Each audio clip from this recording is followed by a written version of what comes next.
Bonjour à tous et bienvenue sur ce cours numéro 3 de droit bancaire qui va porter sur les procédures ou plutôt sur les difficultés que vont rencontrer les établissements bancaires et éventuellement sur les procédures qu'on va pouvoir mettre en œuvre pour remédier à ces difficultés. C'est un cours qui va rejoindre un petit peu ce que vous voyez en droit des entreprises en difficulté parce que forcément les établissements bancaires sont également des entreprises et pour le coup les procédures collectives leur sont applicables également dans le pire des cas. Mais bref, je vous spoil pas, je vous retrouve dans le cours. Les établissements bancaires en état d'insolvabilité. Bonjour à tous et bienvenue sur la chaîne. Aujourd'hui, on va parler des établissements bancaires qui sont en difficulté. Comme toute entreprise, les établissements bancaires peuvent être en difficulté. Ça, on le verra plutôt dans les parties qui sont relatives aux droits des entreprises en difficulté, mais on l'a déjà vu, notamment dans la crise de 2008, les établissements bancaires peuvent être au plus bas. Et le législateur va mettre à la disposition des autorités de contrôle des mesures qui vont leur permettre de prévenir tout risque de dégradation de la situation d'un établissement bancaire.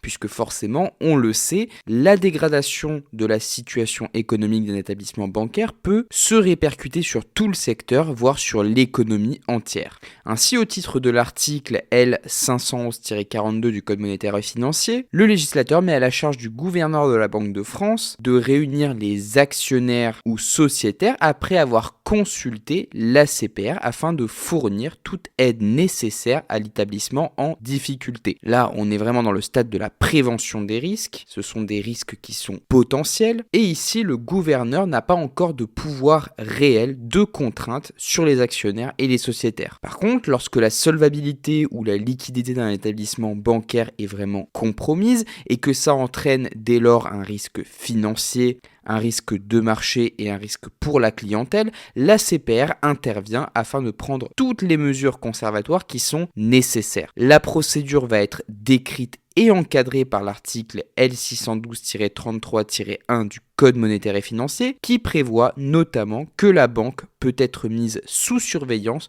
voire se faire interdire certaines opérations ou encore voir ses dirigeants être suspendus évidemment dans certains cas, notamment dans le cas où il y a des fautes de gestion, etc. etc. Il s'agit ici d'une seconde étape du processus, à savoir la procédure de résolution. C'est la procédure intermédiaire lorsque la prévention n'a pu avoir lieu, mais que l'ouverture d'une procédure collective à proprement parler peut encore être évitée. Cette procédure de résolution, elle est issue de la loi 2013-672 en date du 26 juillet 2013 et son origine prétorienne est européenne. C'est vraiment l'ACPR qui a la compétence en la matière et notamment elle a une mission de supervision. Elle a totalement la compétence de pouvoir détecter les potentielles difficultés que rencontrent certains établissements bancaires, les fautes de gestion ou encore les choix stratégiques ratés de nature à conduire à une situation qui serait plutôt économiquement catastrophique. Comme je vous l'ai dit, c'est vraiment la crise financière de 2008 qui a été l'élément déclencheur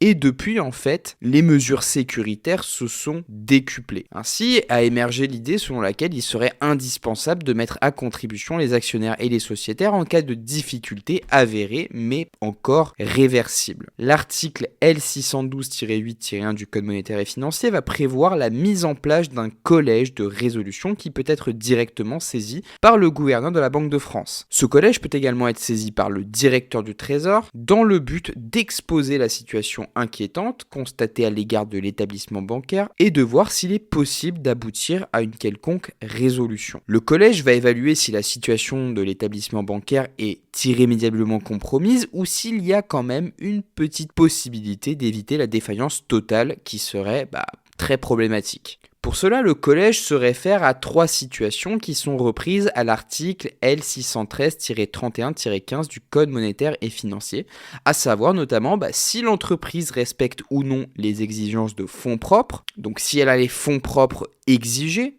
si cette dernière est en mesure d'assurer ses paiements immédiatement ou à terme rapproché, si sa situation requiert un soutien financier des pouvoirs publics, donc ces éléments-là vont permettre au collège de se faire une idée sur la situation de l'entreprise. Le collège va pouvoir délibérer, mais attention, il ne délibère que si la majorité de ses membres est réunie, et forcément il statue à la majorité des voix. L'article L613-31-16-1 du Code monétaire et financier énonce une liste de mesures qui peuvent être mises en place par le collège, notamment par exemple la nomination d'un administrateur provisoire, la révocation d'un dirigeant qui serait responsable, le transfert d'office en tout ou partie d'une branche d'activité, la réduction du capital ou encore l'annulation de titres de capital ou d'éléments de passifs qui seraient constatés. On peut même convertir des éléments de passifs afin d'absorber le montant des dépréciations.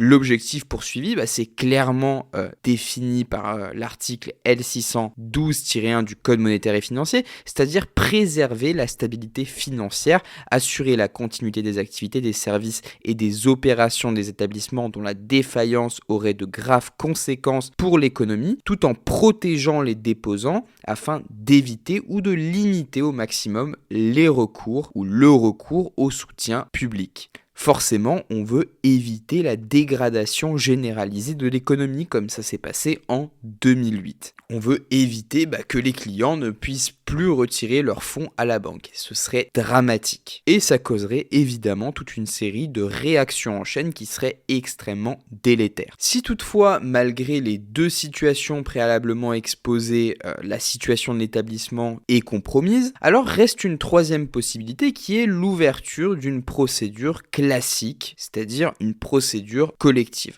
Puisque au même titre que les autres entreprises, si la cessation des paiements est constatée, une procédure de redressement ou de liquidation peut être ouverte. Si toutefois la situation semble compromise, sans qu'il y ait cessation des paiements, alors on peut ouvrir une procédure de sauvegarde. Donc ça, c'est vraiment des éléments qu'on va plutôt détailler dans la partie droit des entreprises en difficulté, mais concrètement, la procédure de sauvegarde, c'est une procédure qui est instituée par la loi de sauvegarde des entreprises du 26 juillet 2015 et qui est entrée en vigueur le 1er janvier 2006. C'est une procédure qui va permettre aux dirigeants sociaux de déclarer au tribunal les difficultés rencontrées par leurs entreprises avant qu'elles ne soient en état de cessation des paiements. Donc la cessation des paiements, c'est l'impossibilité de faire face au passif exigible avec son actif disponible. Donc cette procédure de sauvegarde comprend plusieurs étapes, notamment une procédure de conciliation, puis une procédure d'ouverture de la sauvegarde en tant que telle. Notez qu'il y a également une possibilité d'ouvrir une procédure de sauvegarde accélérée qui est prévue par les articles L628-1 à L628-7 du Code de commerce. Quand il y a effectivement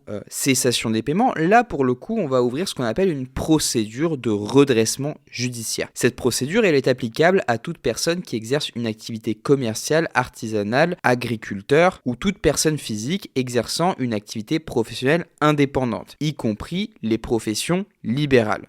Plus largement, ça s'étend à toute personne morale de droit privé qui se trouve en état de cessation des paiements, notamment nos fameux établissements bancaires. Deux périodes dans cette procédure. La première, c'est la période d'observation, dans laquelle on va observer l'état de l'entreprise, on va observer le champ des possibles, et à l'issue de cette période, soit un plan de redressement est mis en place, soit la procédure est clôturée, et si la situation financière s'est totalement améliorée, alors on sort de redressement, soit la situation s'est compromise encore plus, et là, il n'y a pas d'autre choix que de la convertir en liquidation judiciaire. Cette procédure de liquidation judiciaire, c'est une procédure qui forcément suppose un état de cessation des paiements. Cette procédure suppose également que toute chance de redressement ait disparu.